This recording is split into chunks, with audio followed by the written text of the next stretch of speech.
नमस्कार बच्चों। आज का हमारा टॉपिक है वस्त्र परिसज्जा यानी कि फैब्रिक फिनिशेस। वस्त्र परिसज्जा जो है वो आखिरी प्रोसेस है जब कपड़ा बुनकर पूरा तैयार होता है, बाज़ार में आता है। उससे पहले इसको परिसज्जित किया जाता है और इसे तैयार करके पूर्णतः फिर ही बाज़ार में बिकने के लिए भेजा जाता है। तो जब कपड़ा करघे पर बनता है, तैयार होता है, तो उस वक्त उसमें बहुत सी अशुद्धियाँ लग जाती हैं, तेल ग्रीस के धब्बे लग जाते हैं और भी बहुत सी तरह की गलतियाँ हो सकती हैं जिन्हें दूर करने के लिए वस्त्र परिसज्जा की जाती है। जब कपड़ा तैयार होता है और उसे किसी तरह से परिसज्जित नहीं किया जाता है, उस समय इसे हम ग्रे मटेरियल कहते हैं। और यह ग्रे मटेरियल इस तरह का कपड़ा होता है कि हम इसको पहनने के लिए इस्तेमाल नहीं कर सकते या फिर किसी और काम के लिए भी नहीं ला सकते। इसीलिए इसमें बहुत से अलग अलग तरह की विधियों के द्वारा, कुछ टेक्निक्स के द्वारा इसे परिसज्जित किया जाता है ताकि यह जो है वो लोगों के द्वारा पसंद किया जा सके और बाज़ार में आसानी से बिक सके। तो परिसज्जाएं जो हैं वो मुख्यतः दो प्रकार की होती हैं, रासायनिक परिसज्जाएं और यांत्रिक परिसज्जाएं।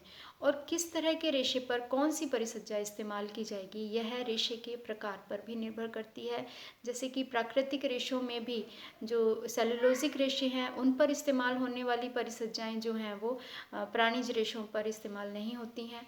और इसी तरह से रासायनिक रेशों पर जो इस्तेमाल होती हैं परिसज्जाएं वो प्राकृतिक रेशों पर इस्तेमाल नहीं होती। कुछ मिलती हैं आपस में, लेकिन ऐसा नहीं है कि रेशों का जो प्रकार है वही जो है वो परिसज्जाओं के प्रकार को निर्भर करता है। यानी कि जो रेशे जिस तरह के, जिस प्रकृति के होंगे उसी के अनुसार ही परिसज्जाओं का भी चुनाव किया जाएगा।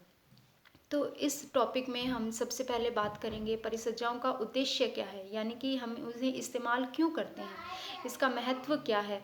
ये सब जो है वो यही जो है वो परिसज्जा के उद्देश्य कहलाते हैं। तो सबसे पहले हम उद्देश्यों के बारे में जानेंगे।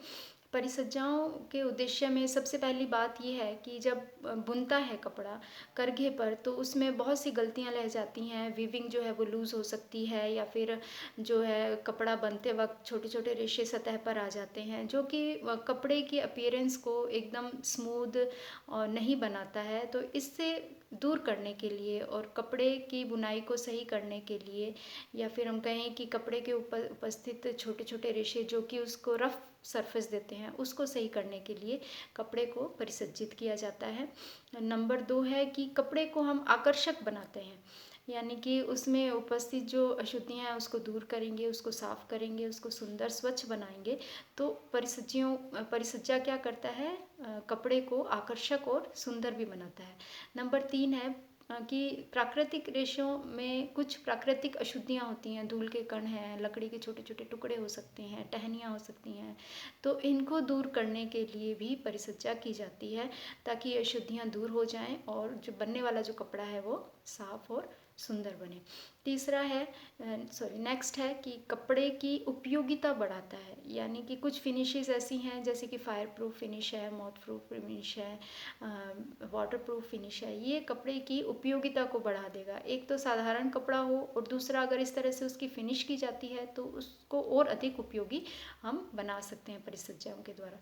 नेक्स्ट है कि एक ही कपड़ा यानी कि कॉटन जो है उसमें अगर अलग अलग तरह से हम परिसज्जा देते हैं, जैसे कि उसकी नैपिंग कर देंगे, उसमें एम्बोसिंग कर देंगे या उसमें मर्सराइजिंग कर देंगे, तो ये अलग अलग परिसज्जा एक ही तरह के कपड़े में वैरायटी लाने का काम करते हैं। यानी कि एक ही कपड़ा जो है वो हमें अलग अलग फिनिश से, अलग अलग तरह के, अलग अलग अपीयरेंस का दिखने लग जाता है। नेक्स्ट है कि कुछ रेशे जो हैं वो, उनसे बनने वाला जो कपड़ा है वो बहुत ही हल्का, हिलता डुलता या इस तरह से नहीं होता कि वो कपड़े पर पूरी तरह से सेट हो, शरीर पर पूरी तरह से सेट हो सके।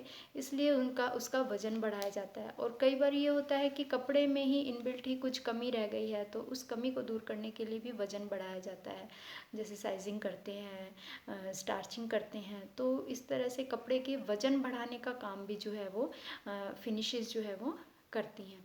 अच्छा, कुछ कपड़े नेक्स्ट में हम एक और इसका उद्देश्य है कि कुछ जो कपड़े होते हैं वो बहुत ही महंगे होते हैं और एक जनसाधारण के लिए उन्हें खरीद पाना थोड़ा मुश्किल हो जाता है। ऐसे में उसकी नकल तैयार करने का काम भी फिनिशेस से होता है, यानी कि हम सेम दिखने वाला महंगे कपड़े के जैसा ही सस्ता कपड़ा जनसाधारण के लिए उपलब्ध करवाया जाता है इसके द्वारा, परिसज्जा के द्वारा।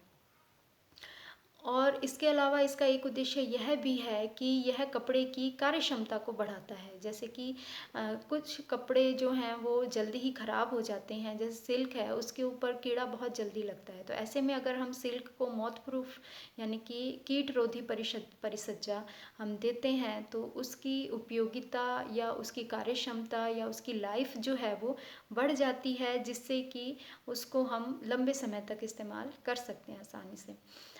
एक इसकी उद्देश्य यह भी है कि जब कपड़ा बनता है लूम के ऊपर तो वो उसकी जो डायमेंशन है, उसकी जो आयाम है वो स्थिर नहीं होते हैं, वो आड़े टेढ़े हो सकते हैं। तो कुछ टेक्निक या कुछ परिसज्जाएं ऐसी भी होती हैं जो कि कपड़ा बनने के बाद में उसके डायमेंशन को स्टेबल करते हैं, उसके आयाम को स्थिर करते हैं, उसको खींच कर, और इस परिसज्जा को नैपिंग कहते हैं, जिसमें हम टेंटरिंग कहते हैं। टेंटरिंग में हम कपड़े को खींच कर और उसके जो आयाम है उसको स्थिर करते हैं और उसको बिल्कुल सीधा लंबाई और चौड़ाई में एक समान बनाते हैं, ताकि वो किसी तरह से तिरछा ना रह सके।